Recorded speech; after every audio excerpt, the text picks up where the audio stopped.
The wind howls through the narrow mountain passes of central Tunisia, carrying the scent of rain and something else, something metallic and organic. It is February 14, 1943. The dry, rocky terrain of the dorsal mountains has seen thousands of years of human conflict. But what will happen here over the next 10 days will be remembered as one of the most brutal baptisms of fire in American military history. Major General Lloyd Friedendahl peers at his maps inside the command bunker he ordered built 70 miles behind the front lines. The bunker, blasted out of solid rock by engineers at tremendous expense of time and resources, is nicknamed the Shangri-La. Friedendahl has never visited the front lines. He has never seen the terrain his men will die on. They won't attack here, Friedendahl assures his staff, tapping a spot on the map marked Kasserine Pass. Not possible. Not with our artillery coverage. The men around him nod in agreement.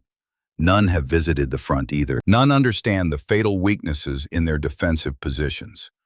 200 miles away in Wiener Neustadt, Austria, a Junkers Ju-52 transport plane carries General Field Marshal Rommel toward Tunisia. The famed Desert Fox has just returned from medical leave in Germany. He studies his own maps with cold, calculating eyes. What he sees is opportunity. The American forces are overextended, their units scattered across a 200-mile front. They have no concept of how to deploy in depth, he murmurs to his aide. The gaps between their positions. We could drive a panzer division through them. Neither man speaks further. Both know what is coming. In the barren hills near Sidi Bouzid, 19-year-old Private Robert Dalton of the 1st Infantry Division, the Big Red One, checks his rifle for the third time in an hour. The temperature drops rapidly as night falls in the desert. Around him, other men from Company B huddle around small fires, against regulations. They've been in North Africa for 3 months now, but still haven't seen serious combat. None of them realize they are about to face one of the most experienced, battle-hardened forces in the world. None of them understand they are about to be slaughtered. The darkness deepens. The wind continues to howl. February 14, 1943, 0530, Sidi Bouzid. Lieutenant Colonel John K. Waters stands at the forward observation post overlooking the flat plain that stretches toward the small town of Sidi Bouzid. His eyes strain against the pre-dawn darkness. The cold cuts through his uniform, but it's not the temperature that raises goosebumps on his arms. "Sir, something's moving out there," the sergeant beside him whispers, passing him the binoculars. Waters raises them to his eyes. For a moment he sees nothing but darkness. Then shapes emerge, boxy, angular silhouettes moving with mechanical precision across the plain. A cold knot forms in his stomach. "Tanks," he says. "German tanks." By 0615, the first shells are landing. The earth shudders. Men scream. Waters tries to call division headquarters, but the lines are already cut. The radio crackles with panicked voices. "This is Able Company.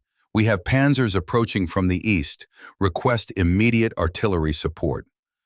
"Baker Company taking heavy fire from the south. Where's our air cover?" "They're everywhere. They're coming from everywhere." Waters watches in horror as German Panzer IVs and Tiger tanks, 33 of them, emerge from the morning mist. Behind them march 2 battalions of infantry. This is not a probe or a reconnaissance in force. This is a full assault. The American tank destroyers, thinly armored M3s with 75mm guns, attempt to engage. They are outgunned, outranged, and outmaneuvered. One after another, they burst into flames, illuminating the battlefield with hellish light.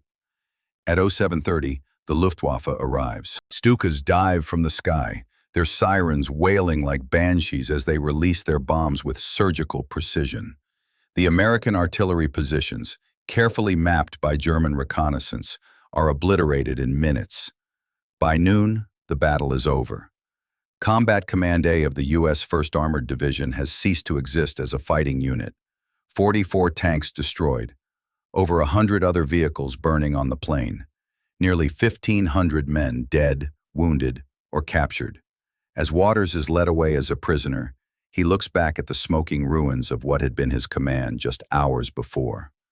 The Germans are already salvaging equipment from the battlefield, their efficiency as terrifying as their firepower. They knew exactly where to hit us, he says to no one in particular, exactly where we were weakest. A German officer nearby smiles thinly. "Ja," he says in accented English, "we did." February 14th, 1943, 1400, 2nd Corps Headquarters. The news reaches General Fredendall in fragments, confused reports, contradictory numbers, desperate pleas for reinforcement. In his rock-hewn bunker, far from the sound of battle, he struggles to form a coherent picture of what is happening. They've broken through at Sidi Bouzid, his intelligence officer reports. Combat Command A is destroyed. The 168th Infantry is surrounded. Fredendall stares at the map, his face ashen. "That's not possible," he says. "Not in a single day." But it is possible. It has happened, and worse is coming. At the same time, 50 miles to the north, Colonel Alexander Stark of the 26th Infantry Regiment receives orders to prepare for a counterattack.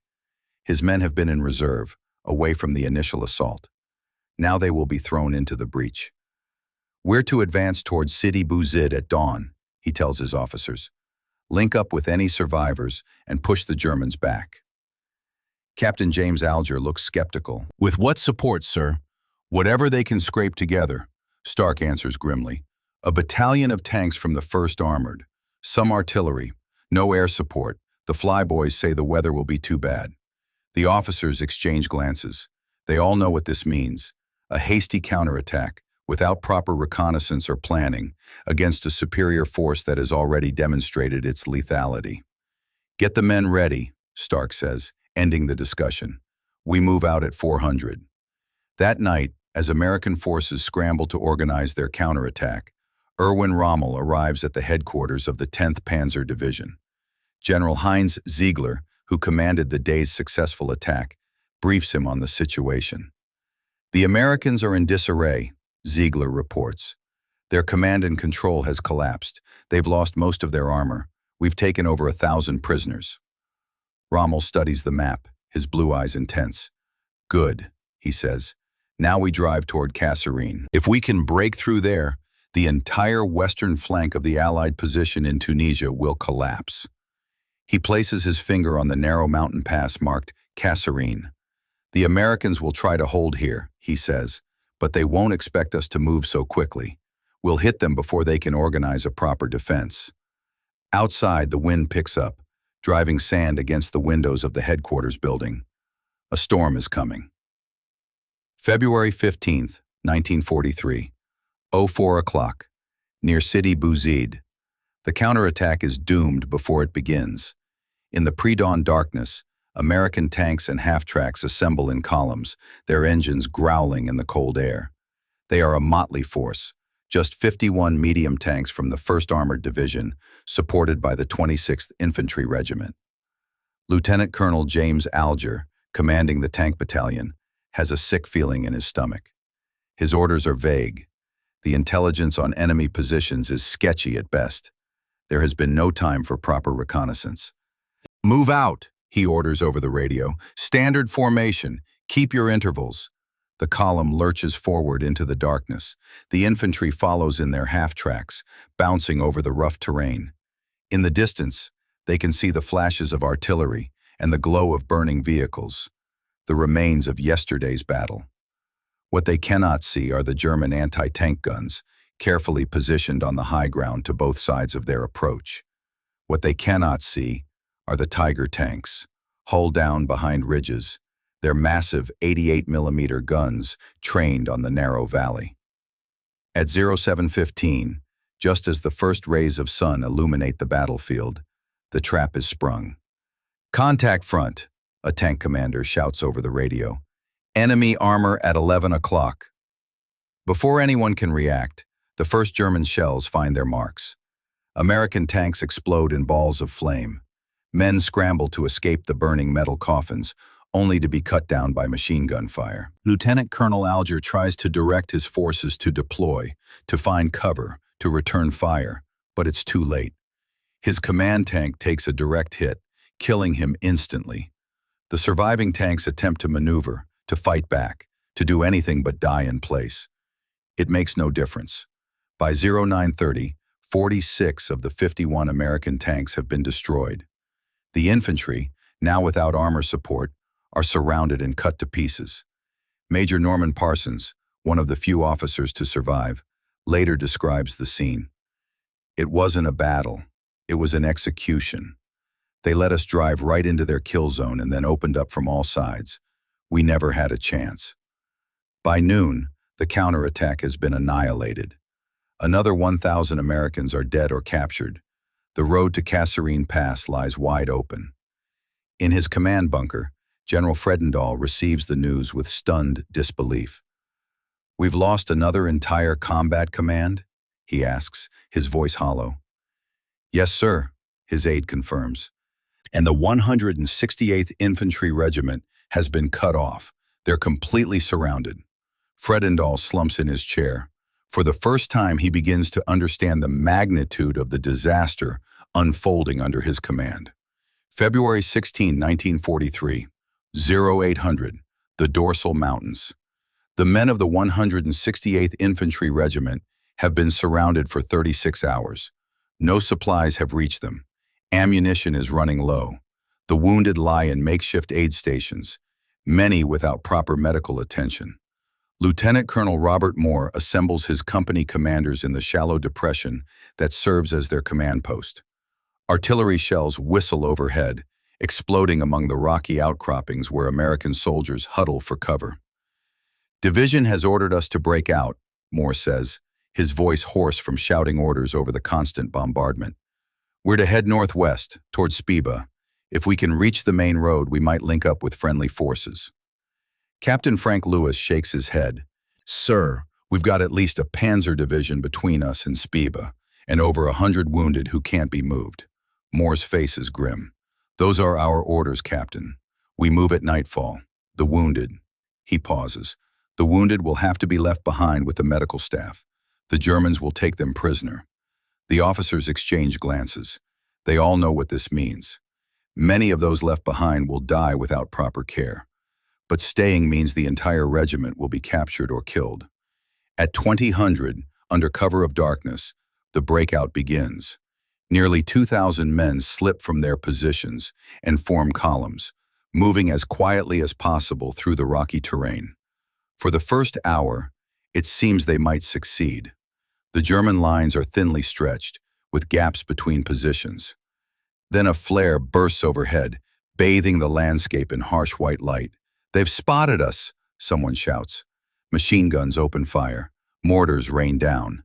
Men scream and die. Colonel Moore tries to organize a fighting retreat, but communication breaks down in the chaos. Units become separated. Some men surrender. Others flee in panic, only to be hunted down in the darkness. By dawn, it is over. Of the 2,000 men who attempted to break out, fewer than 300 reach friendly lines. The rest are dead or captured.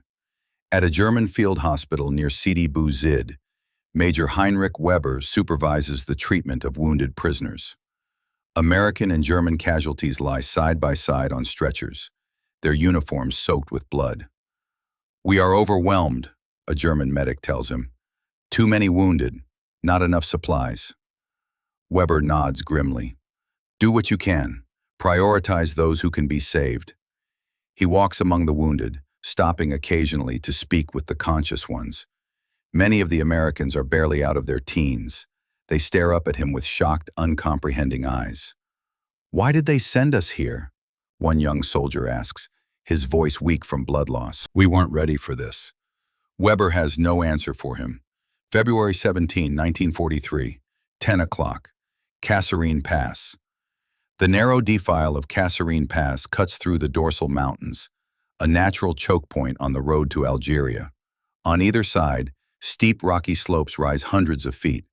The terrain is barren, inhospitable, perfect for defense if properly manned and supplied.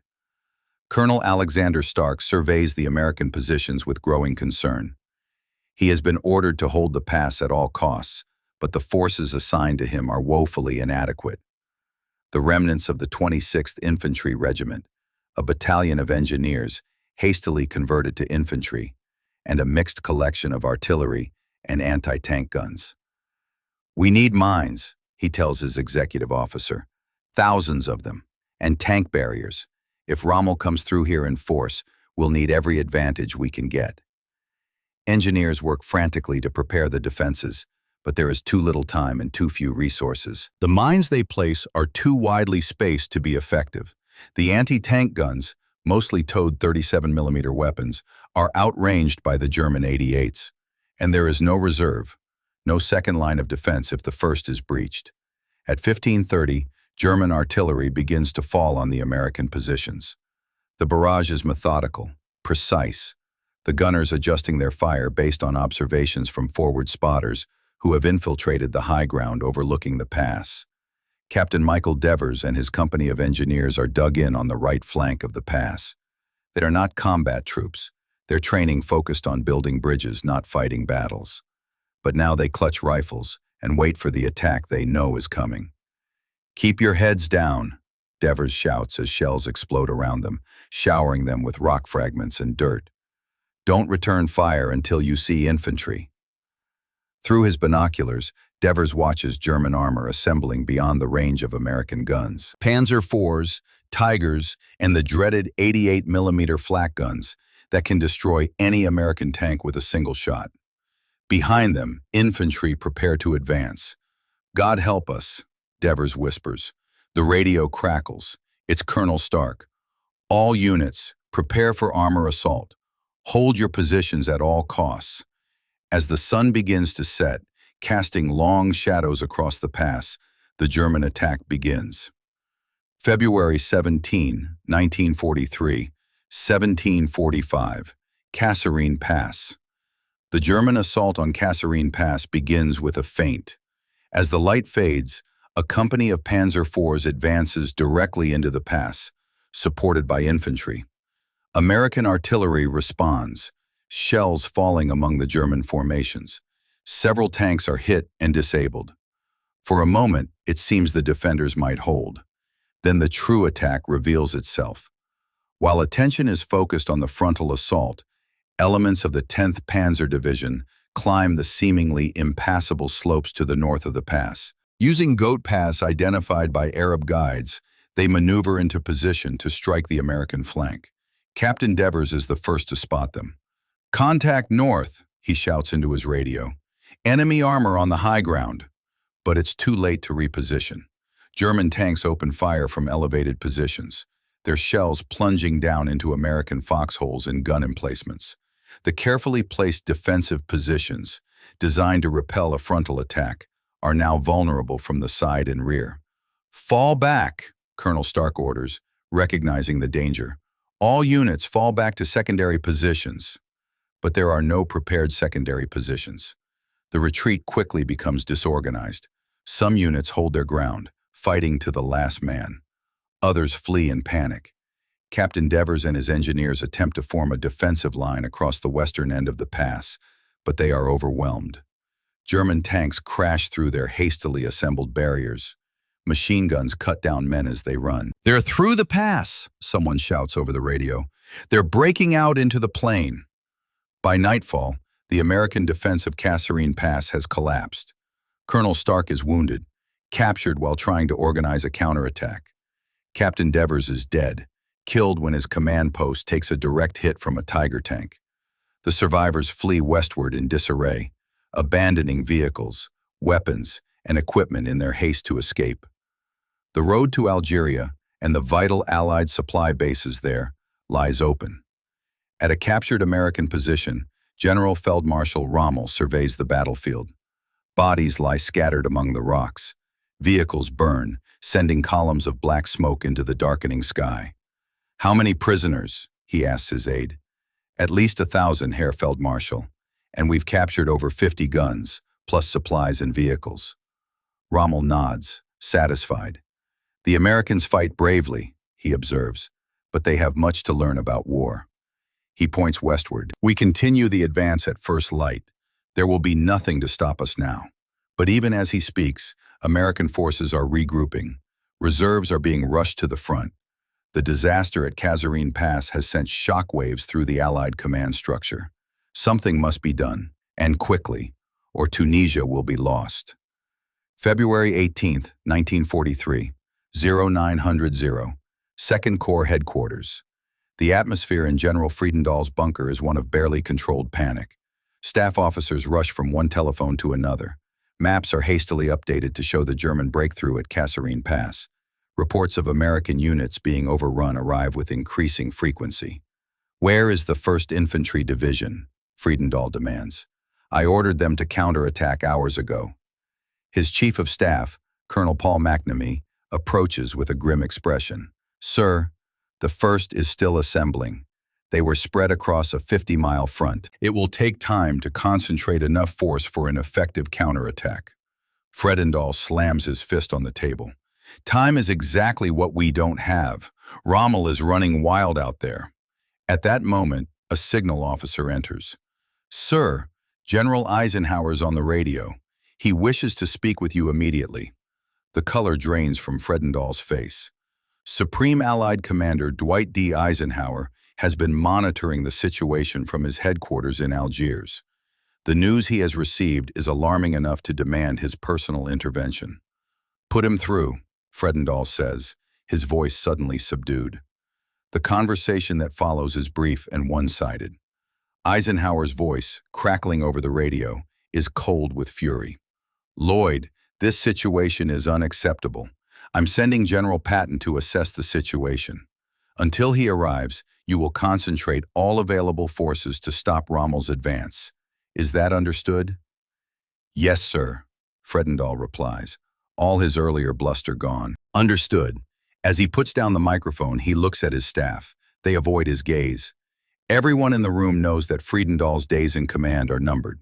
Meanwhile, 30 miles west of Kasserine Pass, Sergeant Frank Barlow and the remnants of his platoon stumble through the pre-dawn darkness. They have been retreating for nearly 12 hours, ever since their position was overrun. Of the 43 men who began the battle, only 17 remain. "We need to find our regiment," Barlow tells his exhausted men. "Keep moving west. There must be a command post or a rally point somewhere ahead."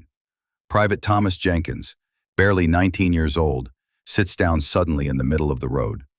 "I can't," he says. "I just can't go any further." Barlow kneels beside him. "Yes, you can, Tommy. We all can. We have to." He looks back eastward, where the horizon glows with distant fires. "They're coming. If we stop now, we're dead or captured." Jenkins looks up, his young face aged by exhaustion and fear. "What happened back there, Sarge? We were supposed to be ready for them. We were supposed to stop them." Barlow has no answer. He helps Jenkins to his feet, and they continue westward, joining the stream of shattered units retreating before Rommel's advance. February 18, 1943, 1430, west of Kasserine Pass. Erwin Rommel stands in the cupola of his command vehicle, scanning the terrain ahead through binoculars. The breakthrough at Kasserine has exceeded his expectations. American resistance has crumbled. His forces are advancing rapidly across the Algerian plain. "The road to Tebessa is open," his intelligence officer reports. "If we can capture it, we'll cut the main Allied supply line from Algeria to Tunisia." Rommel nods. This is the opportunity he has been waiting for. A chance to deal a decisive blow to the Allied forces in North Africa. With their supply lines cut, the British Eighth Army advancing from the east would be forced to halt its offensive. The entire momentum of the campaign would shift. "We continue the advance," he orders. "Maximum speed, the panzers in the lead, infantry following. We must reach Tebessa before the Americans can organize a defense." But as his forces push westward, problems begin to emerge. The rapid advance has stretched supply lines. Fuel is running low. The terrain becomes more difficult. Rolling hills and narrow valleys that channel the German columns along predictable routes. And the Americans, despite their initial collapse, are beginning to rally. 50 miles to the west, Major General Ernest Harmon arrives at a hastily established headquarters near Tebessa. He has been sent by Eisenhower to assess the situation and take whatever measures necessary to stop the German advance. Harmon is a different kind of commander than Friedendahl. Hard-driving, aggressive, he believes in leading from the front. Within hours of his arrival, he is reorganizing the scattered American forces into a coherent defense. "I want the 1st Infantry Division here," he tells his staff, pointing to a position on the map. "They're to establish a blocking position along this ridgeline. The 9th Infantry Division will cover their flanks. All available artillery is to be concentrated to support them." An aide looks concerned. "Sir, many of these units have taken heavy casualties. Morale is low." Harmon's expression is grim. "I know, but they'll fight, because if they don't, we lose North Africa. It's that simple." Throughout the afternoon and evening, American forces move into position. The 1st Infantry Division, the big red one, forms the core of the new defensive line. Despite their losses, they remain one of the most experienced American units in the theater. Their commander, Major General Terry de la Mesa Allen, is a fighter. "We stop them here," Allen tells his officers as they survey the terrain where they will make their stand. "No retreat, no excuses. This is where Rommel's advance ends." The stage is set for a decisive confrontation. February 19, 1943, 06 o'clock, near Thala, Tunisia. The dawn breaks cold and clear over the battlefield. Men of the 1st Infantry Division check their weapons, dig deeper foxholes, and wait. They have been in position since midnight, working through the darkness to prepare their defenses. Colonel William Darby, commanding a hastily assembled task force that includes his own Ranger battalion, walks the line, inspecting positions and speaking with the men. "Keep your heads down," he advises. "Let them get close before opening fire. Make every shot count." Private Robert Williams, a replacement who joined the division just 2 weeks earlier, clutches his M1 rifle with white-knuckled hands. "Is it true what they're saying, sir?" he asks Darby. "That it's Rommel himself coming for us?" Darby nods. "The Desert Fox in person. But remember this, he bleeds like any other man, and his tanks burn just as bright when they're hit." At 08:15, the first German reconnaissance elements appear on the horizon.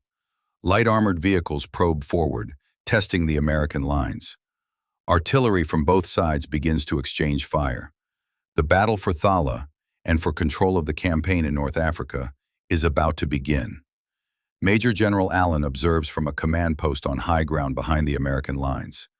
Unlike Friedendahl, he believes in seeing the battle firsthand. "They're coming straight at us," his intelligence officer reports.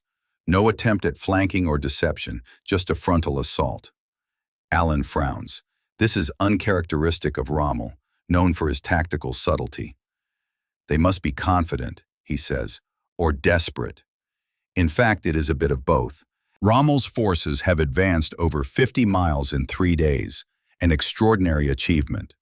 But they are now at the limit of their supply lines. Fuel is critically low. If they don't break through the American position quickly, they will be stranded far from their own lines, vulnerable to counterattack. At 09:30, the main German assault begins. Panzers advance in wedge formations, infantry following close behind. American artillery responds, shells falling among the German formations, but the Germans press forward, undeterred. The first wave of tanks reaches the American lines. Anti-tank guns open fire at point-blank range. Some panzers are hit, bursting into flames. Others push through, firing as they advance. Private Williams finds himself face-to-face with a Panzer IV, less than 100 yards away. Its main gun fires, the shell impacting just yards from his position, showering him with dirt and rock fragments. With shaking hands, he aims his rifle at the tank commander visible in the open cupola. He fires.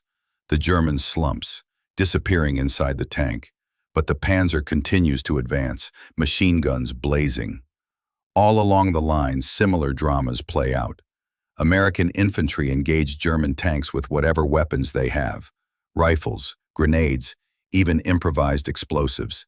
It is desperate, close-quarter combat. February 19th, 1943, 12 o'clock. The Thala-Tebessa Road. By midday, the battle has reached its crescendo. German forces have penetrated the American lines in several places, creating pockets of isolated resistance. But they have not achieved a breakthrough. The 1st Infantry Division is bending, but not breaking. Colonel Darby leads a counterattack with his Rangers, striking at the flank of a German penetration. In fierce hand-to-hand fighting, they recapture key high ground, cutting off forward German elements from their support. "Push them back," Darby shouts, firing his Thompson submachine gun from the hip. "Don't give them an inch." The Rangers advance, taking casualties but maintaining momentum. German infantry, separated from their tank support, begin to surrender. Meanwhile, American artillery is taking a devastating toll on the German armor.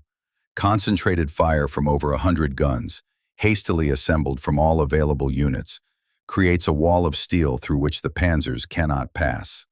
Rommel, observing the battle from a forward position, recognizes the changing tide.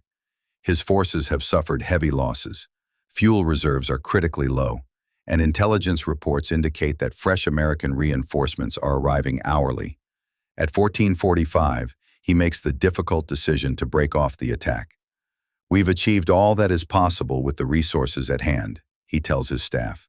"The Americans have learned quickly from their earlier defeats. We withdraw to more defensible positions."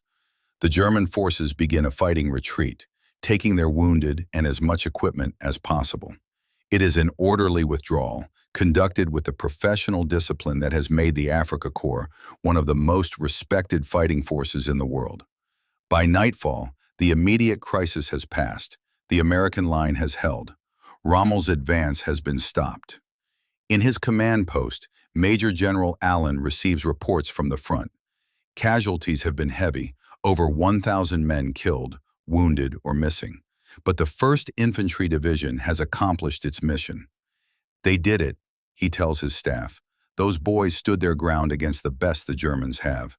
They've earned the right to be called soldiers today." But the Battle of Kasserine Pass is not quite over. Even as the main German force withdraws, fighting continues in isolated pockets, and the full reckoning of the disaster's cost has yet to be tallied. February 20th, 1943, 8 o'clock.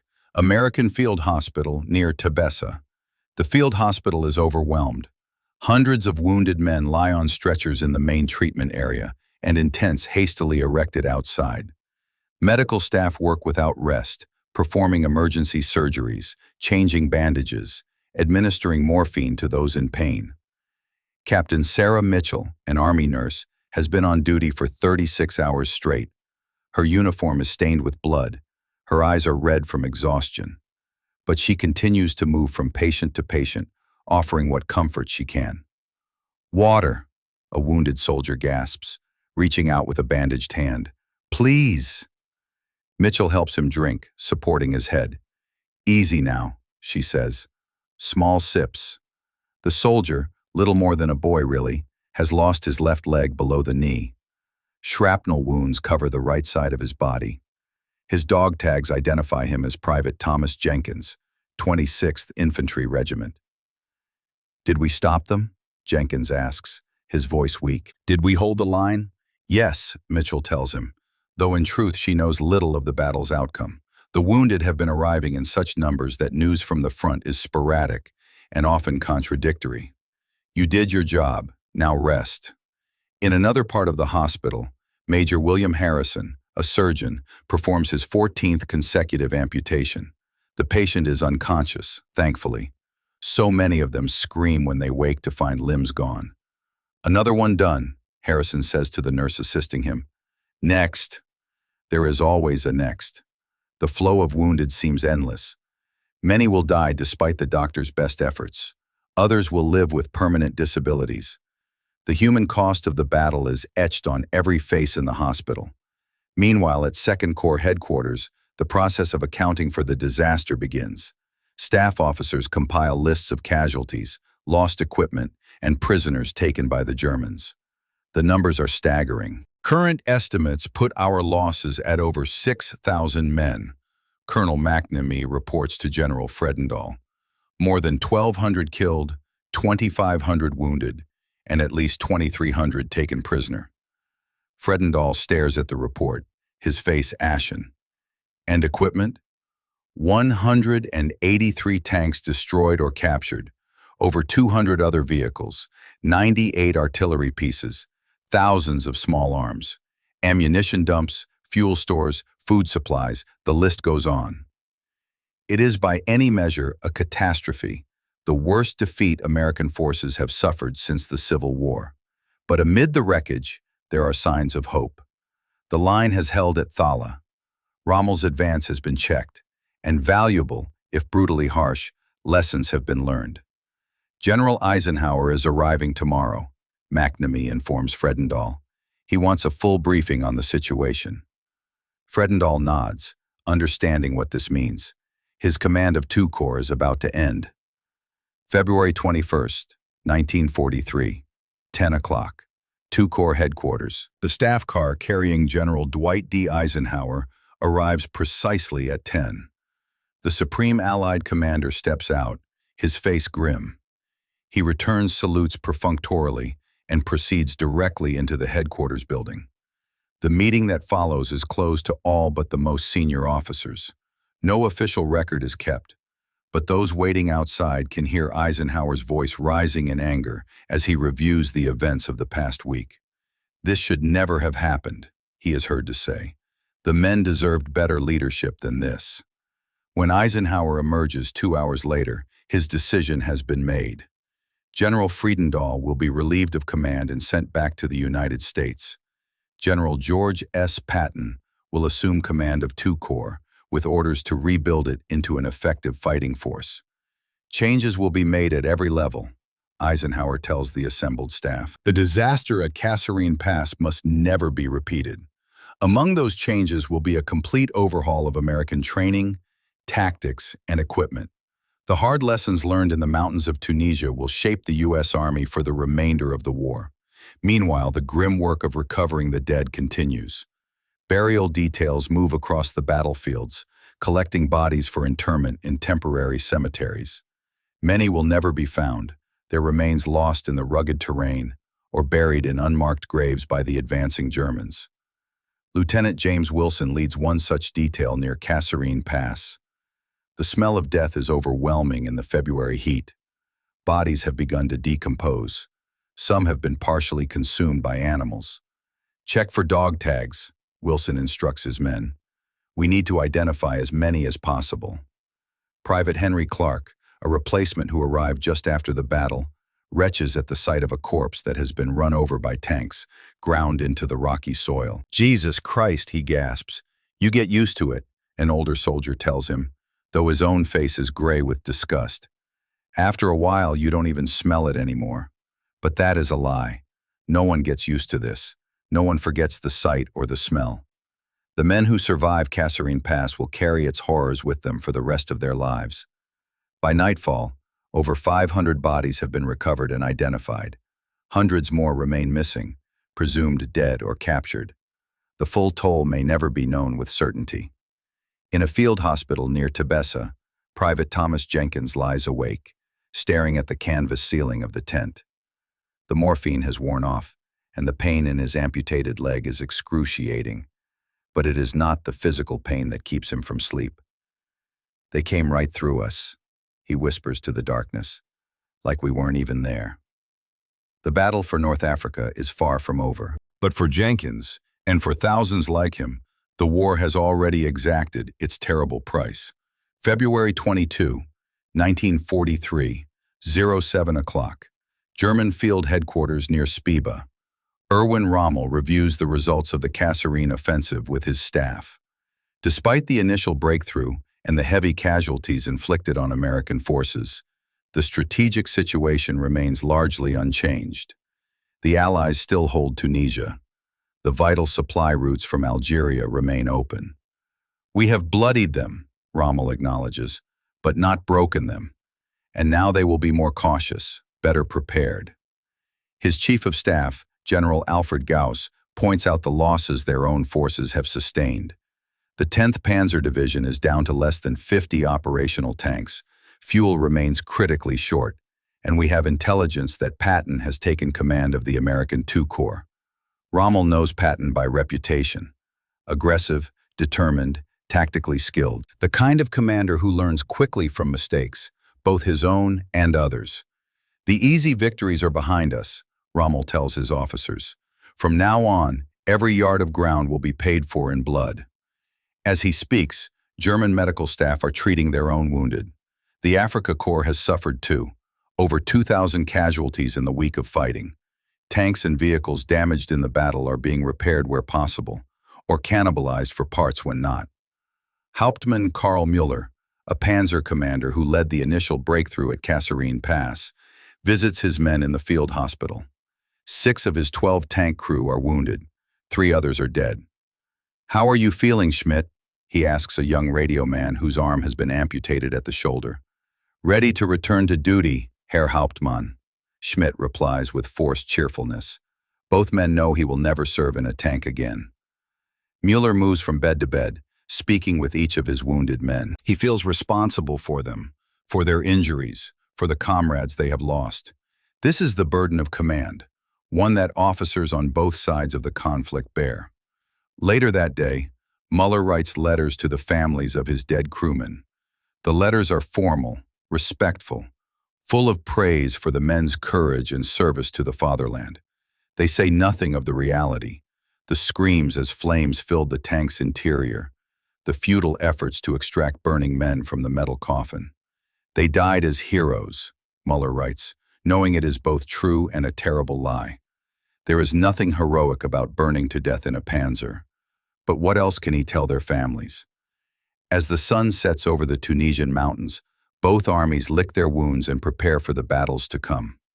The campaign in North Africa has entered a new phase, one that will test the resolve and resources of both sides to their limits. February 23, 1943, 10 o'clock, 2nd Corps Headquarters. General George S. Patton arrives to assume command of 2nd Corps. His entrance is characteristically dramatic. Immaculate uniform, polished boots, ivory-handled pistols on his hips. He strides through the headquarters like a force of nature, inspecting everything, questioning everyone. "This place looks like a goddamn country club," he declares, taking in the comfortable accommodations Fredendall had established far from the front lines. "Pack it up. We're moving forward. I want headquarters within artillery range of the front. If the men are getting shot at, I'm getting shot at."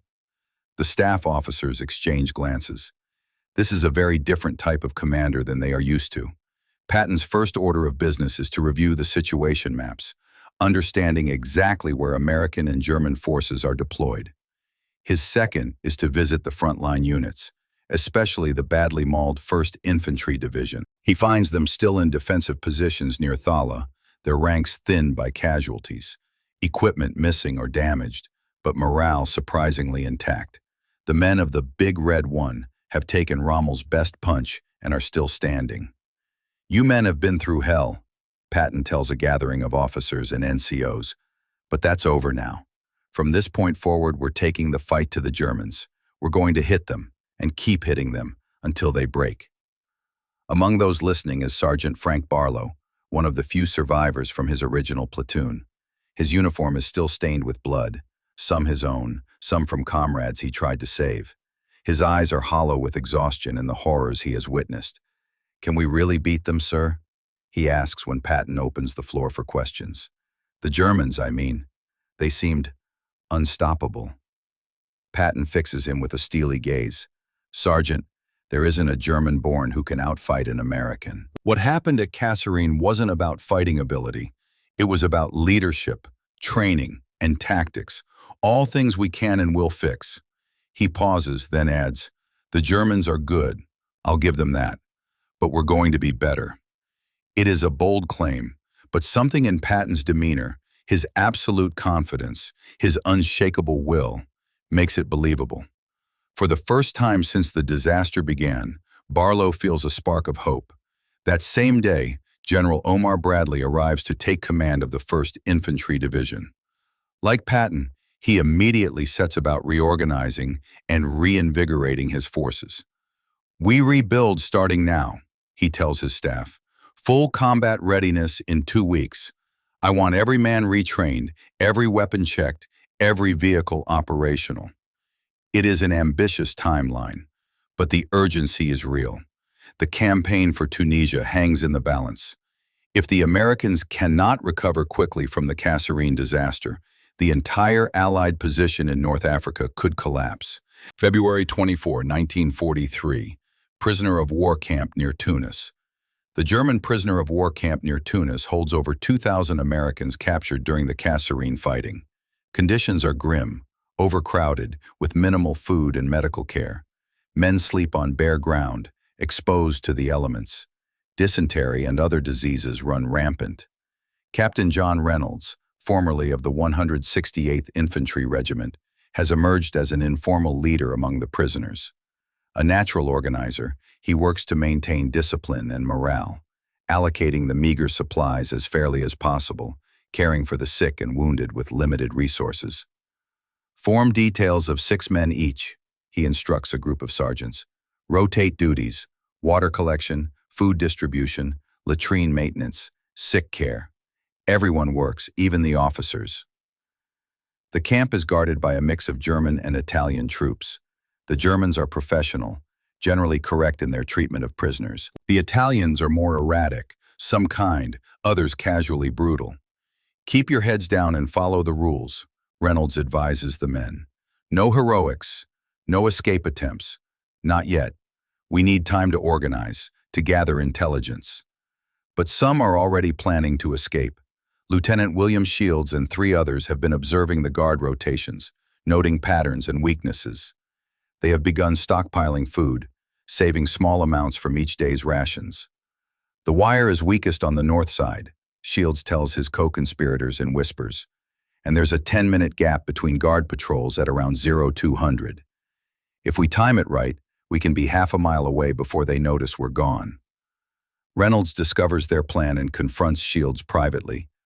You'll get yourselves killed, he warns, and the rest of us will face reprisals. We have a duty to escape, Shields argues, to continue the fight. Reynolds cannot dissuade them. On the night of February 26, Shields and his 3 companions make their attempt. They cut through the wire with improvised tools and slip into the darkness. They are recaptured 2 days later, exhausted and dehydrated, having covered less than 15 miles in the unfamiliar, hostile terrain. The German camp commandant, Major Werner Hoffmann, orders them placed in solitary confinement for 30 days on reduced rations. You are fortunate, he tells them through an interpreter. Under the rules of war, I could have had you shot as spies for wearing civilian clothes. The escape attempt has consequences for all the prisoners. Guards are doubled. Random searches become more frequent and thorough. Rations, already meager, are reduced further as punishment. Despite these hardships, Reynolds continues his efforts to maintain order and morale. He organizes a crude hospital in one corner of the camp, where the few captured medical personnel do what they can for the sick and wounded. He establishes a system for sharing news and information, countering German propaganda with what facts he can verify. We will survive this, he tells the men during an evening roll call, and we will go home. That is the only mission that matters now. For the prisoners of Kasserine, the war has entered a different phase, a daily struggle not against an armed enemy, but against hunger, disease, and despair. February 27, 1943. American Replacement Depot near Oran, Algeria. The replacement depot, Repel in soldier slang, is a scene of controlled chaos. Thousands of newly arrived American troops undergo hasty training and orientation before being assigned to frontline units depleted by the Kasserine fighting. Lieutenant Colonel William Morris walks among the training areas, observing as instructors, many of them veterans evacuated from the front with minor wounds, attempt to impart crucial battlefield lessons. "No, God damn it!" a sergeant shouts at a group practicing anti-tank tactics. You don't engage a panzer from the front unless you have no other choice, flanks or rear only, and keep moving. A stationary target is a dead target. The new arrivals, most of them barely out of basic training in the States, struggle to absorb the torrent of information. They fire rifles and machine guns at paper targets, practice throwing grenades, learn to identify German tanks and aircraft. There is never enough time, never enough ammunition for proper practice. Morris stops to watch a demonstration of the new bazooka, a shoulder-fired rocket launcher designed to give infantry a fighting chance against armor. The instructor fires at a disabled American tank, the rocket striking with a flash and a hollow boom. That would disable a Panzer IV, the instructor explains. Maybe, if you hit it just right. A Tiger? You'd need a miracle. A young lieutenant approaches Morris. Sir, is it true what they're saying, that we lost thousands of men at Kasserine? Morris nods grimly. The final count isn't in, but yes, it was bad. And now we're going up against the same units that did that. The lieutenant's voice betrays his anxiety. Yes, but things are different now. We have better leadership, better tactics, and we've learned from our mistakes. Morris puts a hand on the young officer's shoulder. Just remember what these men are teaching you. It might save your life and the lives of your soldiers. The replacement system is far from perfect. Men are often assigned to units regardless of their training or specialization. A cook might find himself serving as an infantryman, a clerk as a machine gunner. The desperate need for bodies at the front overrides considerations of proper placement. Private Henry Wilson, a 20-year-old from Iowa who has been in the Army less than 6 months, waits with hundreds of others for his assignment. He has been trained as a radio operator, but has never seen combat. 1st Infantry Division, the assignment officer calls out, reading from a list. Wilson, Henry J. Wilson steps forward to receive his orders. He has heard about the Big Red One, their heavy casualties at Kasserine, their reputation as a hard-fighting outfit. Report to the transportation depot at 0600 tomorrow, the officer tells him. You'll be moved to the front immediately. Wilson nods, clutching his orders. He feels a mixture of fear and determination. He is trained for this. Now he will find out if the training is enough. Throughout the depot, similar scenes play out. Raw replacements prepare to join battle-tested units. Many will be in combat within days of their arrival in North Africa. Some will adapt and survive. Others will become casualties in their first engagement. Statistics in the grim accounting of war. March 1, 1943. 1st Infantry Division headquarters near Tebessa. The reorganization of American forces continues at a feverish pace.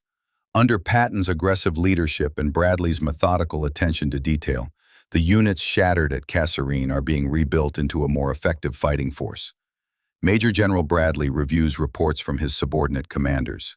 The news is mixed but trending positive. Equipment losses are being replaced, albeit slowly. Morale is improving as new leadership takes hold. Training focuses on the specific challenges of fighting in the Tunisian terrain against German armor. We're implementing a rotation system, Bradley tells his staff. No unit stays on the front line more than 2 weeks without relief, and we're establishing a proper rest area in the rear, with hot food, showers, and entertainment. These may seem like small things, but Bradley understands their importance to maintaining fighting effectiveness. Men who are exhausted, filthy, and demoralized do not fight well, a lesson the previous command had failed to grasp. Meanwhile, at the front, the newly arrived replacements are being integrated into their units. The process is not always smooth. Veterans, hardened by combat and losses, can be skeptical of the newcomers. Sergeant Frank Barlow greets the replacements assigned to his platoon with a mixture of relief and concern. His unit, originally 43 strong, now consists of just 15 men. The 12 replacements will bring it closer to fighting strength. First thing you need to know, he tells them during their initial briefing, is that everything they taught you back in training camp is horseshit. Out here, you listen to the men who've been in combat. You do what they do. You learn fast, or you die. The replacements, most of them young, all of them visibly nervous, nod in understanding.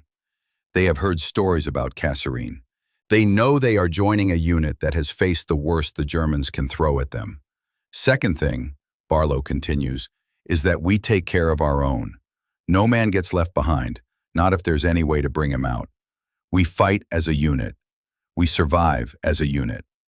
Private Henry Wilson, The radio operator from Iowa is among the replacements. He listens intently, trying to absorb as much as possible. The contrast between the sterile training environment and this dusty, dangerous reality is stark. "Questions?" Barlow asks. Wilson raises his hand. "Sergeant, what's the most important thing to know about fighting the Germans?" Barlow considers for a moment. "They're good," he says finally. "Professional, disciplined, but they're not superhuman. They make mistakes. They bleed. They die. Never forget that." The integration of replacements is just one aspect of the rebuilding process. Throughout the American positions, similar scenes play out. New equipment is distributed and tested. Tactics are revised based on hard-won experience. Officers who failed at Kasserine are replaced with those who show promise. It is a race against time. Everyone knows that another major battle is coming. The question is whether the American forces will be ready when it does. March 3, 1943. German forward positions near Gafsa, Tunisia. The German and Italian forces are also regrouping after the Kasserine offensive. Despite the tactical success, the strategic situation remains precarious. British pressure from the east continues to build. American forces, though bloodied, have not been decisively defeated. Hauptmann Karl Müller walks the line of his panzer company, inspecting the camouflage covering the tanks. Only 7 of his original 12 panzers remain operational. Replacements are promised, but have not arrived. Fuel is strictly rationed, limiting training and reconnaissance operations. "The netting needs to be better secured here," he tells a tank commander, pointing to a spot where the desert wind has pulled the camouflage material loose. American air reconnaissance is becoming more frequent. If they spot us, the bombers will follow. The men work to improve their concealment. They have developed a healthy respect for American air power, which grows stronger by the day. Luftwaffe protection, once reliable, is increasingly sporadic, as aircraft and fuel are diverted to other fronts.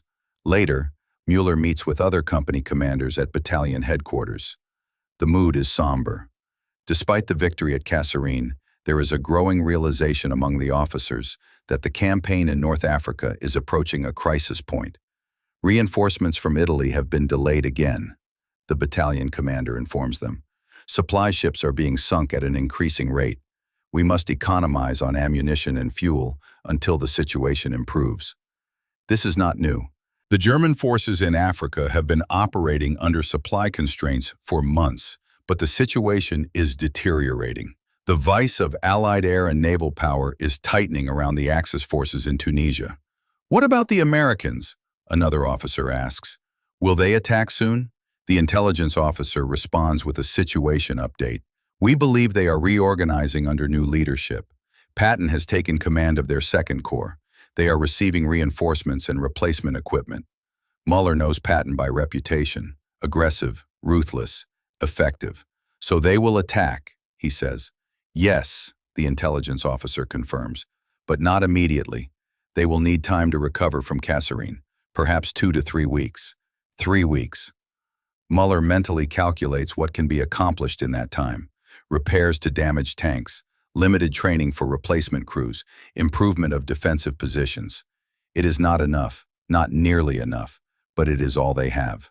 After the meeting, he walks alone through the olive groves that shelter part of the German position. The trees are ancient, gnarled with age, their silver-green leaves shimmering in the afternoon light. How many wars have they witnessed over the centuries? How many armies have fought and died in their shade? Müller is not a politically motivated man. He fights because it is his duty, because he is a professional soldier. But increasingly, he questions the purpose of this campaign, of the war itself. He has seen too many good men die for gains that prove temporary, victories that lead only to further battles. A young lieutenant finds him among the trees. "Herr Hauptmann, your presence is requested at the command post. New orders have arrived." Müller nods and follows. Whatever doubts he may harbor privately, his men must see only the confident, capable officer they depend on. That, too, is part of his duty. The war grinds on, consuming men and machines, hope and innocence, with mechanical indifference. March 5, 1943. American artillery position near Sidi Bouzid. The American artillery has undergone a transformation since the Kasserine debacle. Under new leadership, with revised tactics, the guns are being employed with greater effectiveness. Captain Richard Harris, commanding a battery of 105mm howitzers, reviews the fire plan with his forward observer, Lieutenant James Wilson. The integration of artillery with infantry and armor operations has become a priority under Patton's command. We've pre-registered on all these grid coordinates, Harris explains, pointing to marked positions on the map. Concentration Alpha covers the approach from the east. Bravo and Charlie are defensive fires to protect our flanks. Delta is a smokescreen if we need to mask a withdrawal. Wilson, who has been with the unit since the landings in North Africa, but survived Kasserine by sheer luck, his observation post was overrun minutes after he was ordered to a new position, nods in understanding. And we've got direct lines to all the infantry company CPs? Yes. No more relying on runners or unreliable radio. If they need fire, they call directly to the Fire Direction Center. Response time should be under 2 minutes. This is a significant improvement. During the Kasserine fighting, communication breakdowns meant that artillery support was often unavailable when most needed, or fell on empty ground after target units had moved. The battery itself is positioned with greater tactical awareness. The guns are dug in on reverse slopes, invisible to direct observation from German positions. Ammunition is stored in dispersed bunkers, reducing the risk of catastrophic loss if one location is hit. Alternative positions have been surveyed and prepared, allowing the battery to displace quickly if necessary. We're ready this time, Harris tells Wilson as they conclude their review. When the Germans come again, they'll find a very different reception. Wilson nods but says nothing. Like many who experienced the Kasserine fighting firsthand, he has developed a healthy respect for German capabilities. Confidence is good. Overconfidence was part of what led to disaster the first time. Meanwhile, at an airfield near Constantine, Algeria, another aspect of the American recovery is taking shape. The 33rd Fighter Group, equipped with P-40 Warhawks, is preparing for increased operations over the battle area. Colonel William Mamier briefs his pilots on the day's missions. We'll be providing close air support for ground forces near Sidi Bouzid, he explains. Intelligence indicates German armor is moving in the area. Your primary targets are tanks, artillery, and troop concentrations. The pilots study their maps and make notes. The P-40, while not the most advanced fighter in the theater, is well suited for ground attack. Armed with 6.50 caliber machine guns and capable of carrying bombs, it can deliver significant firepower against ground targets. Remember, stay above 3,000 feet when possible, Momeyer continues. German flak is increasingly effective at lower altitudes, and watch for Me-109s. They're still operating in the area, though in reduced numbers. The integration of air power with ground operations has been another focus of the post-Kasserine reforms. Patton and Bradley both understand the importance of air superiority and close air support. The days of infantry fighting without air cover are over, at least when weather permits. By early March, the transformation of American forces is well underway. Equipment losses have been largely replaced. New tactics have been developed and disseminated. Command structures have been streamlined, with emphasis on aggressive leadership and initiative at all levels. The mistakes of Kasserine will not be repeated. The next time American and German forces meet in major combat, the outcome will be different. March 7, 1943, Field Hospital near Tebessa. Private Thomas Jenkins is recovering from his amputation, though recovering is a relative term. The physical wound is healing, the surgical site clean and free of infection, a minor miracle in field conditions. But the psychological wounds are another matter. The nightmares are getting worse, he tells Captain Sarah Mitchell during her rounds. I keep seeing them coming through the pass, the tanks, the infantry. I keep trying to run, but I can't move. Mitchell sits beside his cot. After weeks of caring for the wounded of Kasserine, she has become as much a counselor as a nurse. That's normal, she assures him. Almost everyone has nightmares after combat. They'll fade with time. But they both know it's not that simple. The war has changed Jenkins fundamentally. The carefree farm boy from Ohio who arrived in North Africa full of patriotic fervor is gone, replaced by a prematurely aged young man who flinches at loud noises and wakes screaming in the night. "They're transferring me back to the States next week," Jenkins tells her.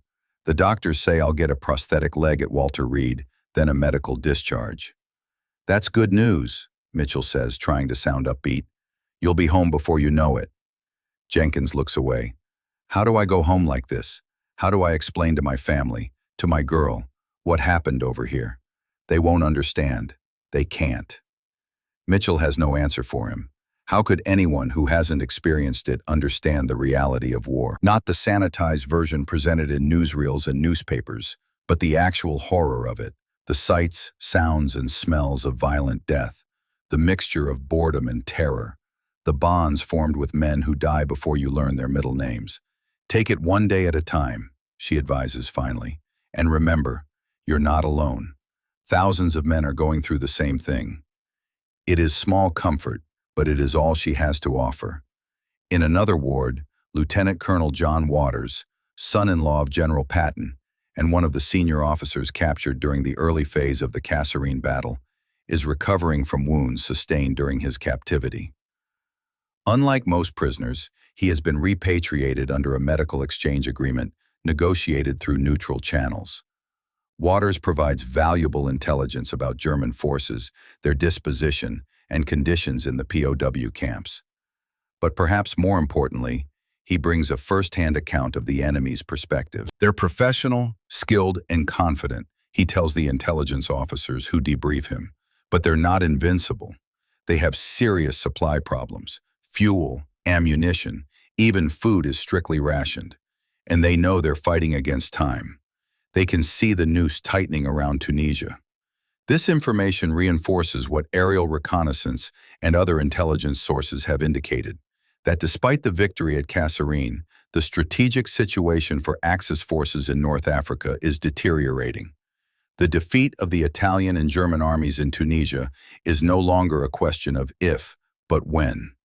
For the wounded of Kasserine, however, such strategic considerations are abstract. Their reality is pain, both physical and psychological, and the long, difficult process of rebuilding shattered bodies and minds. The hospital staff do what they can with limited resources. The flow of casualties has slowed since the height of the battle, allowing more individual attention for those who remain. But there are never enough doctors, nurses, medicines, or beds, and the psychological trauma, what will later be recognized as post-traumatic stress disorder, is barely understood, let alone effectively treated. The human cost of Kasserine continues to mount, long after the shooting has stopped. March 10, 1943. Second Corps headquarters near Tebessa. General George Patton stands before a wall-sized map, studying the disposition of forces across the Tunisian front. He has been in command of Second Corps for just over 2 weeks, and in that time has transformed the shattered remnants of Kasserine into a reorganized, reinvigorated fighting force.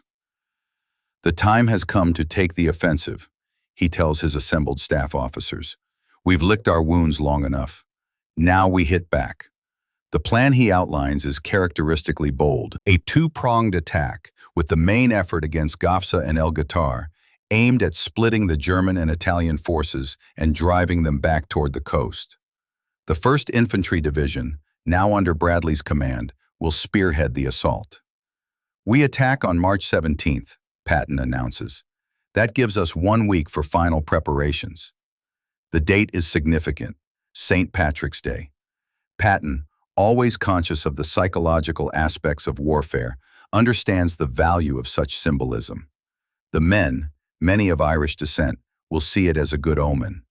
After the briefing, Major General Omar Bradley remains to discuss specific aspects of the 1st Division's role. "The men are ready," he assures Patton. "They've been waiting for this chance." Patton nods approvingly. "They'll get more than a chance. They'll get revenge for Kasserine." The relationship between the two generals is professional rather than warm. Bradley, methodical and reserved, is a stark contrast to Patton's flamboyant, aggressive style. but they share a fundamental quality: the ability to learn from experience and adapt to changing circumstances. Meanwhile, on the front lines, preparations for the offensive intensify.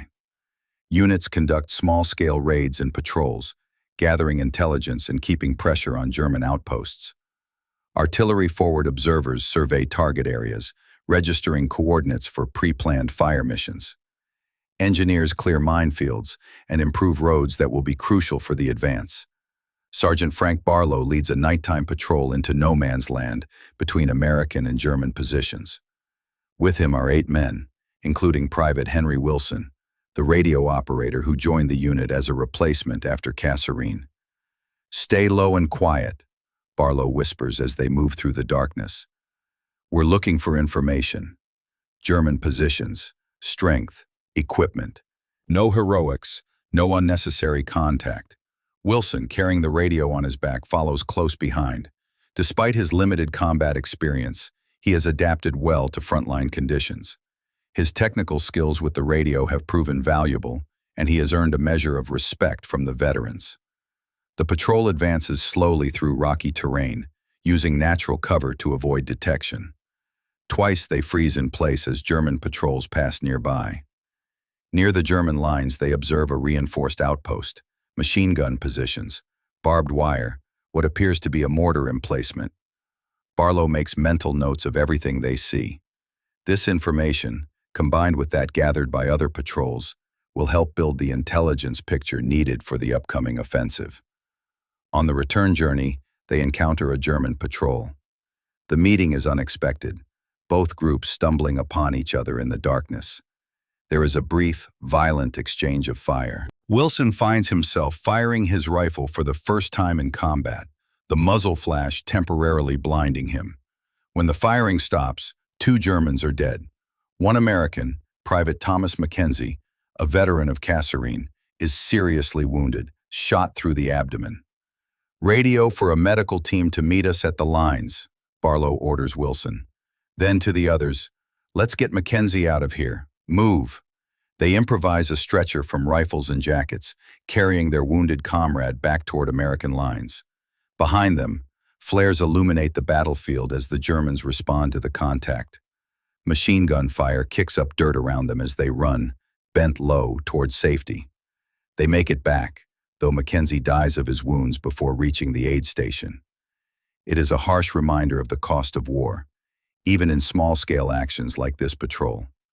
But the intelligence gained is valuable. It will help shape the plans for the coming offensive, an offensive that will mark the beginning of the end for Axis forces in North Africa. March 15, 1943, 1st Infantry Division Assembly Area. 2 days before the planned offensive, the men of the 1st Infantry Division make final preparations for battle. Weapons are cleaned and checked. Extra ammunition is distributed. Last letters home are written and entrusted to friends in case the worst happens. Colonel William Darby addresses his Ranger Battalion, which will be one of the leading elements in the attack. "This is what you've trained for," he tells them. "The chance to take the fight to the enemy, to show them what American soldiers can do." The Rangers are an elite unit, specially selected and trained for difficult missions.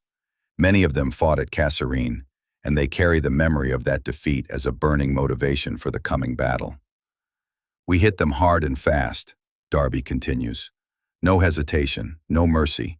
They gave us hell at Kasserine. Now we return the favor."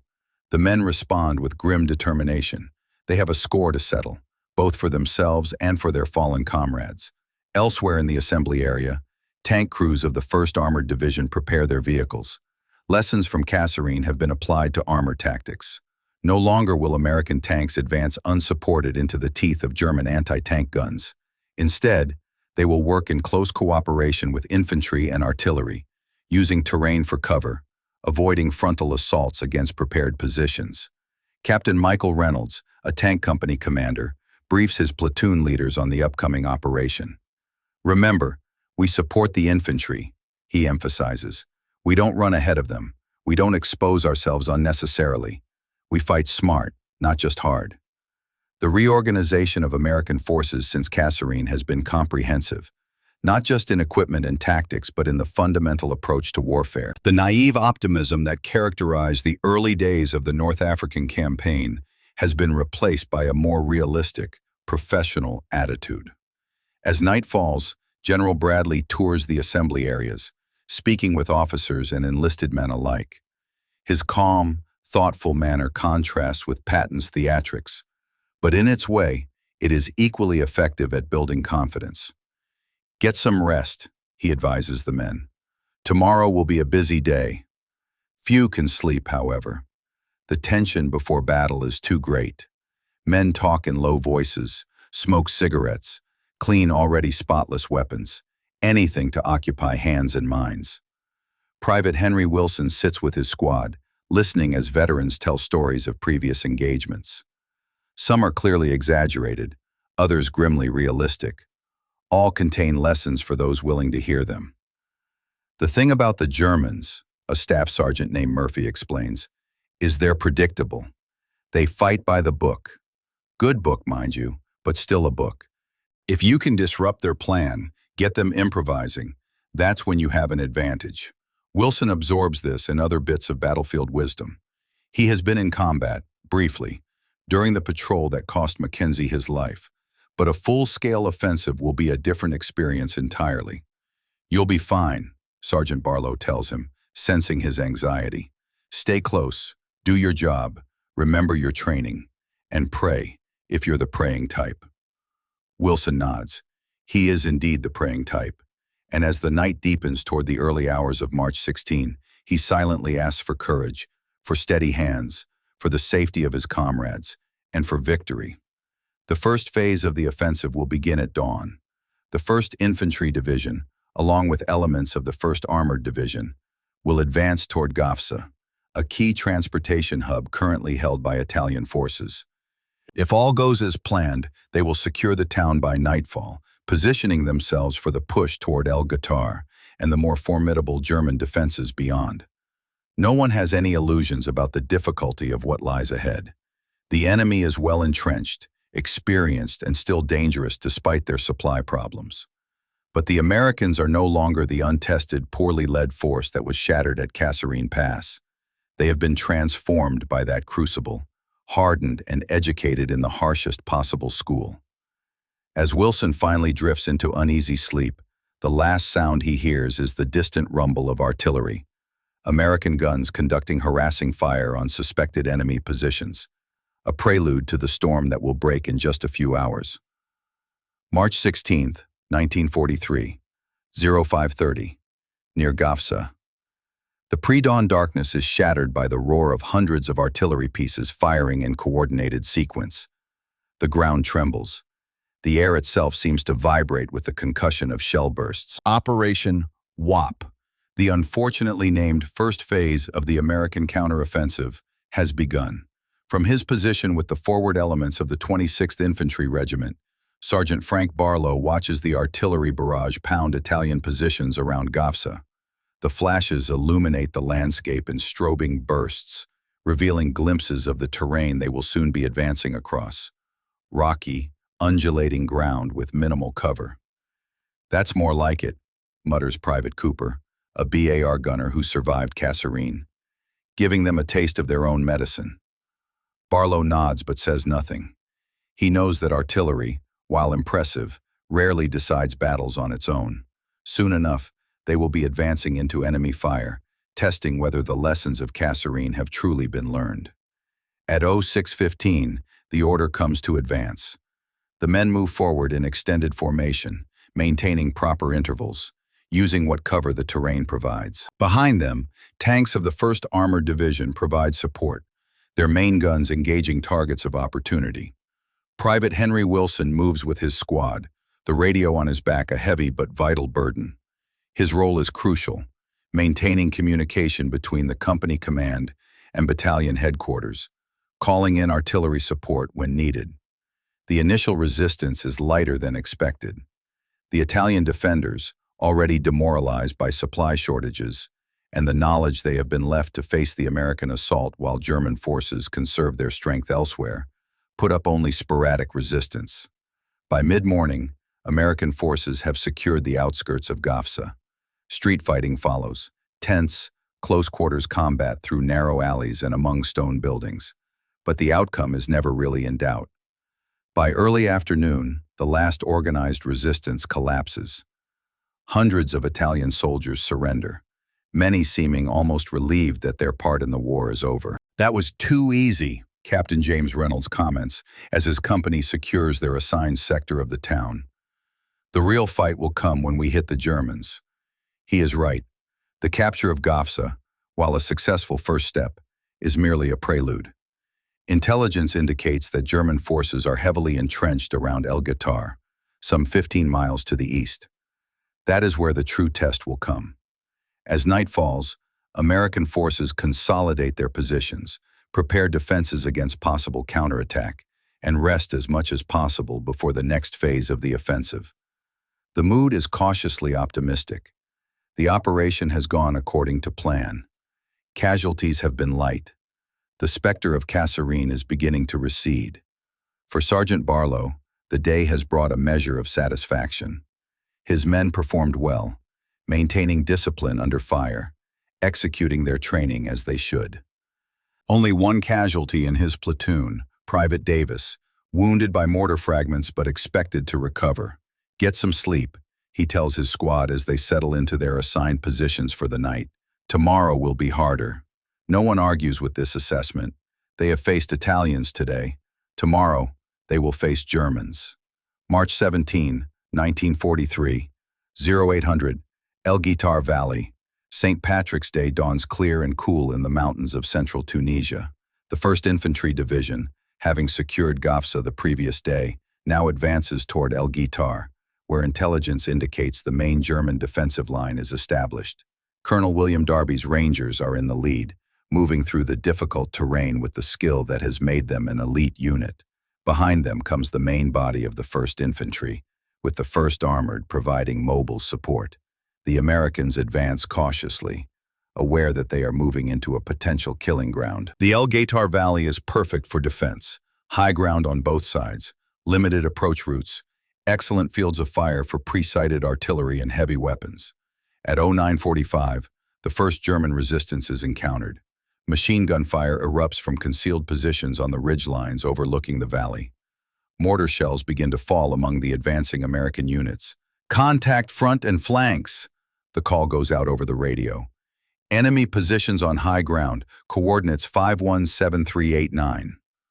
Wilson, manning his radio, relays the coordinates to the Artillery Fire Direction Center. Within minutes, American 105mm howitzers are returning fire, their shells seeking the German positions. The battle develops quickly. German resistance is skillful and determined. Unlike the Italians at Gafsa, these are veteran troops, well-equipped and confident in their defensive positions. Captain Michael Reynolds' tank company moves forward to support the infantry, engaging German anti-tank guns that have begun firing from the ridgeline. The American tanks use hull-down positions where possible, minimizing their exposure while bringing their own weapons to bear. By midday, the advance has slowed to a crawl. The Americans have gained ground but at increasing cost. Casualties mount. Medical evacuation teams work frantically to move the wounded to field hospitals in the rear. "Push forward," the order comes down from division headquarters. "We must secure the heights before nightfall." The Rangers, supported by elements of the 16th Infantry Regiment, begin working their way up the steep slopes on the northern side of the valley. It is grueling work, under constant fire, with minimal cover. Sergeant Barlow's squad is part of this assault. They move from rock to rock, firing and advancing, firing and advancing. German machine guns rake their positions. Snipers pick off unwary men who expose themselves too long. "Keep moving," Barlow urges his men. "We stop, we die." Wilson stays close behind, maintaining contact with company headquarters, calling in support when needed. A mortar round impacts nearby, showering them with rock fragments. Private Cooper is hit, blood streaming from a wound in his shoulder. "Medic," Wilson calls, then returns to his radio. "This is Echo Company. We need fire on the machine gun nest at coordinates 518392. They've got us pinned down." The battle rages throughout the afternoon. The Americans make slow, costly progress up the slopes. By 1700, they have secured several key positions on the ridgeline, giving them observation points and firing positions overlooking the German main line. As darkness falls, both sides consolidate their positions. The day has been bloody, dozens of Americans killed, hundreds wounded. But unlike at Kasserine, there is no sense of defeat or panic. The advance continues, albeit slower than planned. In his command post, General Bradley reviews the day's progress with his staff. "We've got a foothold on the high ground," his operations officer reports. "Tomorrow, we can expand from there, put pressure on their flanks." Bradley nods approval. "And Patton?" "He's pleased with the progress, sir. Says to keep pushing." Bradley's expression remains impassive. He knows that tomorrow will bring more casualties, more difficult decisions. The battle for El Guitar has only begun. March 18, 1943. 500. El Guitar Valley. The second day of the battle for El Guitar begins in darkness. American forces, having secured positions on the high ground during the previous day's fighting, prepare to expand their gains. The plan is to envelop the German defenses from the flanks, avoiding the frontal assault that proved so costly on the first day. Before dawn, the Rangers and elements of the 16th Infantry move out, using the cover of darkness to infiltrate behind German positions. They advance in silence, weapons at the ready, keenly aware that discovery would bring devastating fire upon them. Colonel Darby leads his Rangers personally, moving with the point element. "Slowly now," he whispers to the men around him. "Watch for sentries." They encounter a German outpost, two men huddled by a small shielded fire, their weapons leaning against a rock nearby. The Rangers eliminate them with knives, quick and silent. The advance continues. By dawn, they are in position behind the main German line. On signal, they attack, striking from the rear while other American forces press from the front.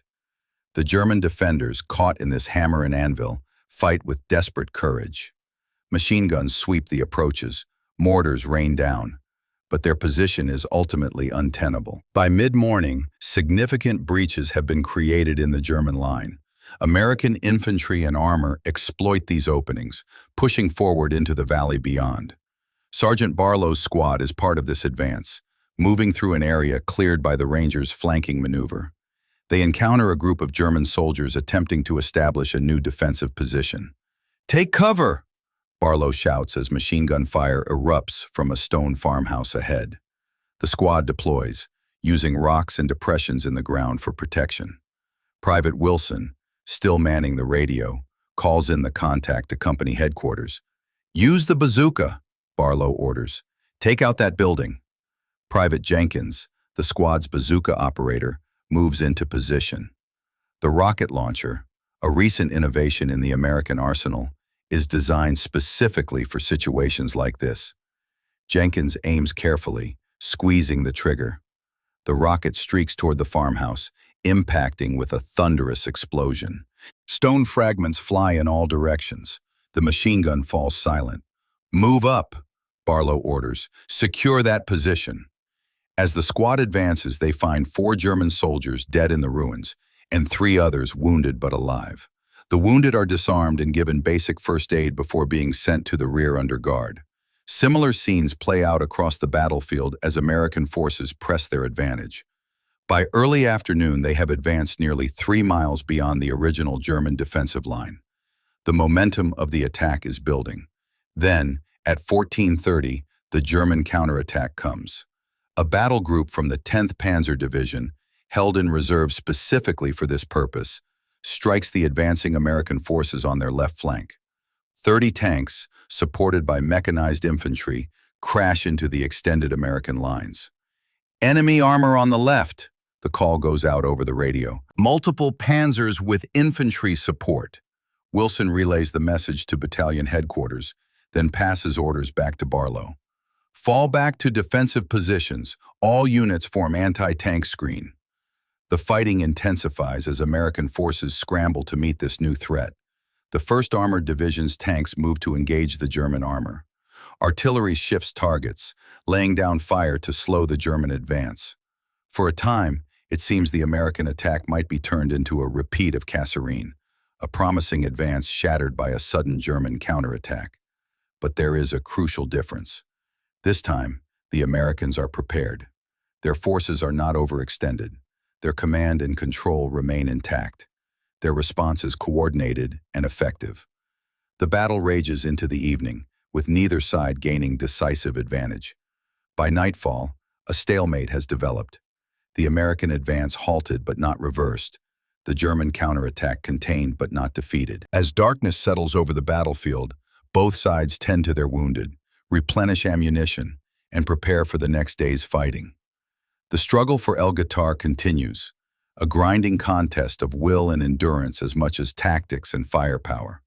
March 19, 1943, 10 o'clock. El Guitar Valley. The third day of battle dawns with renewed determination on both sides. The Germans, recognizing that their counterattack has been contained, shift to a defensive posture, establishing new positions on high ground to the east of El Guitar. The Americans, after the initial shock of the Panzer assault, resume their advance, albeit with more caution. In the skies above the battlefield, another critical aspect of the campaign unfolds. American air power, largely absent during the Kasserine debacle due to weather and coordination problems, now plays a decisive role. Squadrons of P-40 Warhawks and A-20 Havoc bombers strike German positions throughout the morning. The effects are devastating. German supply lines, already stretched thin, come under constant attack. Reinforcements moving toward the front are spotted and strafed. Fuel and ammunition dumps are destroyed. "That's more like it," Captain Reynolds comments as he watches the aircraft overhead. His tank company, refueled and rearmed overnight, prepares to advance in support of the infantry push. The German forces, accustomed to air superiority or at least parity, find themselves increasingly constrained by American air activity. Movement during daylight hours becomes hazardous. Resupply operations are disrupted. The psychological impact on troops who must endure repeated air attacks without adequate protection is significant. On the ground, the battle continues to evolve. American tactics, refined by bitter experience, prove increasingly effective. Infantry-tank coordination improves. Artillery support becomes more responsive and accurate. The lessons of Kasserine are being applied with deadly effect. Sergeant Barlow's squad, now reduced to 7 effectives after the previous day's fighting, secures a key road junction east of El Guitar. They dig in, establishing a defensive perimeter, setting up fields of fire that cover all approaches. They'll counterattack again, Barlow tells his men as they work. "Be ready. This position is too important for them to ignore." Wilson, monitoring the radio, picks up fragments of German communications. His German is limited, but he understands enough to be concerned. "I think there's a panzer unit moving this way," he tells Barlow. "Hard to be sure, but they keep mentioning this junction." Barlow nods grimly. "Pass it up the chain, and tell everyone to double-check their anti-tank weapons." The warning proves prescient. At 14:15, German armor approaches the junction, 5 Panzer IVs with supporting infantry. They advance cautiously, aware of the American presence, but perhaps not its exact disposition. Barlow's men hold their fire until the lead tank is within effective range of their bazooka. Then, on command, they engage simultaneously. The bazooka targeting the lead tank, rifle fire concentrating on the infantry, a machine gun team providing suppressive fire across the entire enemy formation. The lead tank is hit but not disabled. It returns fire, its main gun destroying a stone wall that provides cover for part of the American position. Machine guns from the tanks sweep the area, forcing the Americans to keep their heads down. "We need armor support," Wilson calls into his radio. "Enemy tanks at the junction, coordinates 521395. The response is almost immediate. 2 Sherman tanks from Captain Reynolds' company, positioned in hull-down locations just 500 yards away, open fire on the German formation. Their 75mm guns are not as powerful as the German 88s, but at this range, they are effective. 1 Panzer IV is hit repeatedly, smoke pouring from its engine compartment. Its crew abandons the vehicle as flames begin to spread. Another takes a direct hit to its turret, the shell penetrating and detonating ammunition inside. The resulting explosion tears the turret completely off the hull. The remaining German tanks withdraw, leaving their supporting infantry exposed. Caught in the open, many are killed or wounded. Some surrender, hands raised above their heads. "Hold your positions," comes the order from company headquarters. "Reinforcements en route to your location." By evening, the junction is securely in American hands, strengthened by the arrival of a full platoon of infantry and additional anti-tank assets. The German counterattack has been repulsed with significant losses. Throughout the El Ghoutar sector, similar engagements play out, with American forces generally maintaining the initiative and expanding their gains. The tide of battle has shifted decisively. March 20, 1943, 0800, German headquarters near Gabez. Erwin Rommel is gone. Recalled to Germany by Hitler in early March, ostensibly for health reasons but in reality because of disagreements over strategy, the Desert Fox no longer commands Axis forces in Tunisia. In his place is General Hans-Jürgen von Arnim, a capable officer, but one who lacks Rommel's flair and the absolute confidence of his troops. In his headquarters, von Arnim reviews the deteriorating situation with his staff. The American offensive at El Ghoutar has broken through the main defensive line. British forces under Montgomery are advancing from the east. The noose around the Axis position in Tunisia is tightening. "We must consider a general withdrawal to more defensible positions," his chief of staff suggests. "Consolidate our forces around Tunis and Bizerta, where we can be supplied by sea." Von Arnim nods slowly. "Prepare the orders. We will begin disengaging tonight, under cover of darkness. Priority to heavy equipment and specialized units. Rear guards will hold as long as possible to cover the movement. The decision marks the beginning of the end for Axis forces in North Africa. What began as a strategic withdrawal will ultimately become a fighting retreat, and finally, a desperate last stand. At the front, German units begin the complex process of disengagement. It is among the most difficult of military operations, breaking contact with an aggressive enemy without triggering a pursuit that could turn withdrawal into rout. Hauptmann Karl Müller, commanding what remains of his panzer company, just 4 operational tanks after the heavy fighting of the past days, receives his orders at mid-morning. His unit will serve as part of the rear guard, covering the withdrawal of infantry and artillery from the El Ghoutar sector. "We hold until midnight," he tells his tank commanders. "Then we withdraw by bounds, maintaining contact with adjacent units. If we become isolated, we make our way independently to the rally point east of Gabez." The men nod, understanding. They are veterans, familiar with the harsh realities of their situation. Many suspect that this withdrawal marks the beginning of the end of the campaign. Some wonder if they will ever see Germany again. On the American side, the disengagement does not go unnoticed. Forward observers report unusual activity behind German lines. Vehicle movements, the repositioning of artillery, changes in patrol patterns. "They're pulling out," General Bradley concludes after reviewing the intelligence. "Preparing to withdraw under cover of darkness. The opportunity is clear. If the German withdrawal can be disrupted, turned into a hasty retreat rather than an orderly redeployment, significant enemy forces might be destroyed or captured. All units prepare for general advance," Bradley orders. "We hit them before they're ready. Keep them off balance." The attack begins at 1500, a coordinated push across the entire front, with particular emphasis on the northern and southern flanks. The aim is to create a double envelopment, trapping German forces in the El Ghoutar Valley before they can complete their withdrawal. For the men of the 1st Infantry Division, it means yet another day of combat, another test of their endurance and courage. But there is a difference now, a sense of momentum, of victory within reach. The bitter memory of Kasserine is being erased by the successes of the past days. Sergeant Barlow's squad, reinforced with replacements to bring it back to near full strength, advances with Charlie Company toward a German-held ridgeline. The resistance they encounter is determined, but increasingly disorganized. They're pulling back, Barlow observes as they secure another position abandoned by the Germans, but not breaking. This isn't going to be easy. He is right. The Germans, despite the strategic decision to withdraw, remain disciplined and dangerous. Rearguards fight tenaciously, buying time for the main force to disengage. Anti-tank guns, cleverly sighted to cover likely approach routes, take a heavy toll on advancing American armor. By nightfall, the American advance has made significant gains, but failed to achieve the hoped-for envelopment. Most German units managed to break contact and begin their withdrawal according to plan.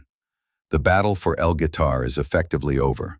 An American victory, but one that falls short of the decisive result Bradley and Patton had sought. Still, in the broader context of the North African campaign, it represents a turning point. The initiative has passed definitively to the Allies. Axis forces are now in retreat across the entire Tunisian front. The final phase of the campaign has begun.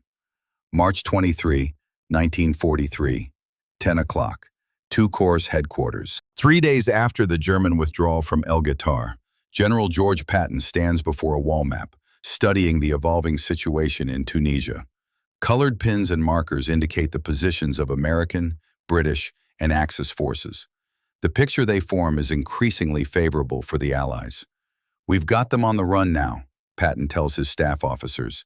"The British Eighth Army has broken through at Mareth. Our forces are advancing from the west. The Germans are being squeezed into an ever smaller pocket around Tunis." The transformation from the dark days of Kasserine is remarkable.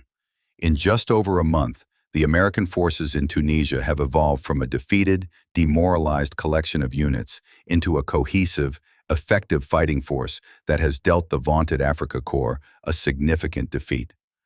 Patton's leadership has been a crucial factor in this transformation. His aggressive style, attention to discipline, and insistence on offensive action have reshaped II Corps into a weapon that can match and defeat the Germans. But the true test of American forces came on the battlefield itself. At El Guitar, they faced the same enemy that had routed them at Kasserine, fighting on similar terrain. This time, the outcome was different. The lessons of defeat had been learned.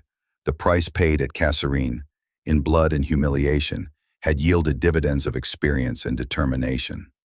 As the campaign in Tunisia enters its final phase, the 1st Infantry Division is withdrawn to a rest area near Gafsa.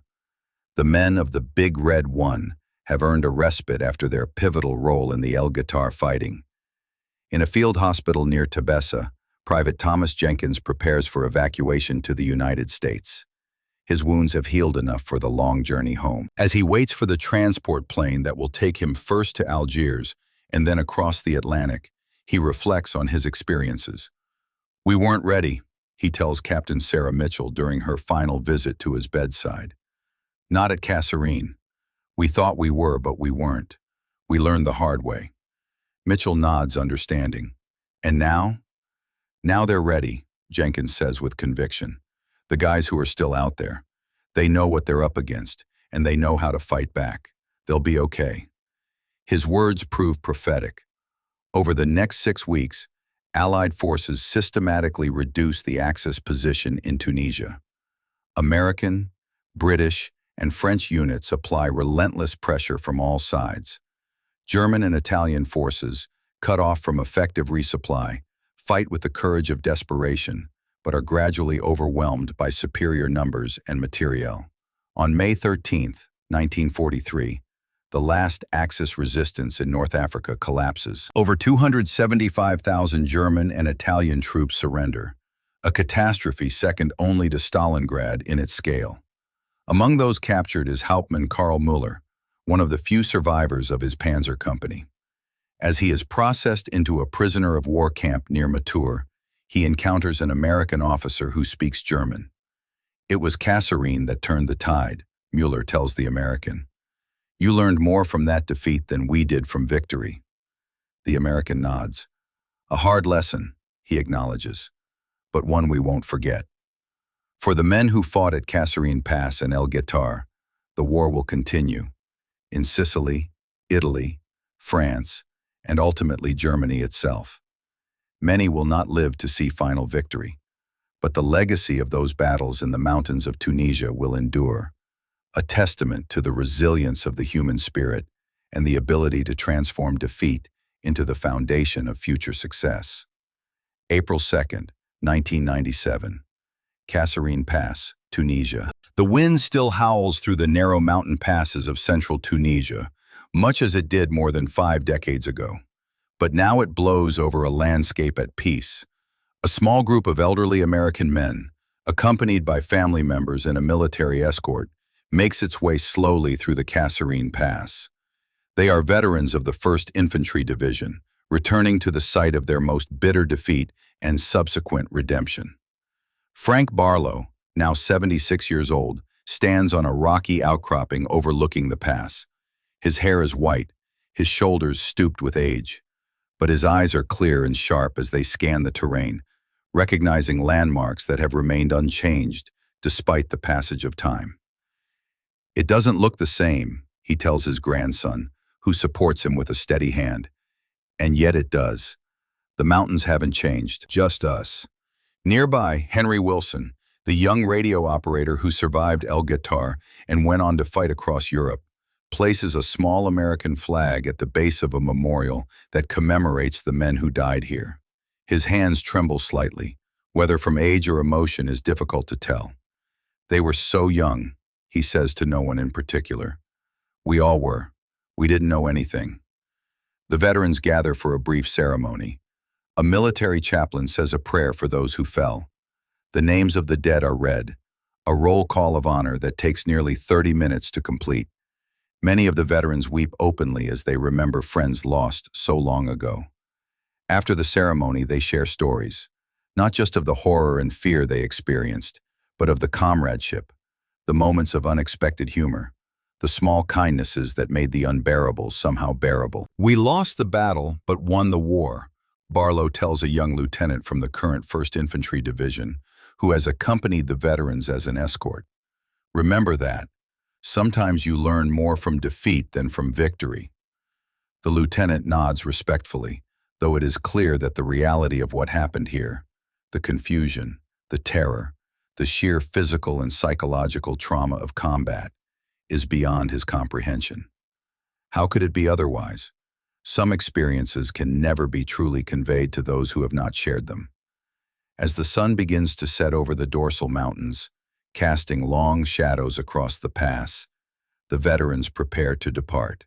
They have made their pilgrimage, paid their respects, confronted memories both painful and profound.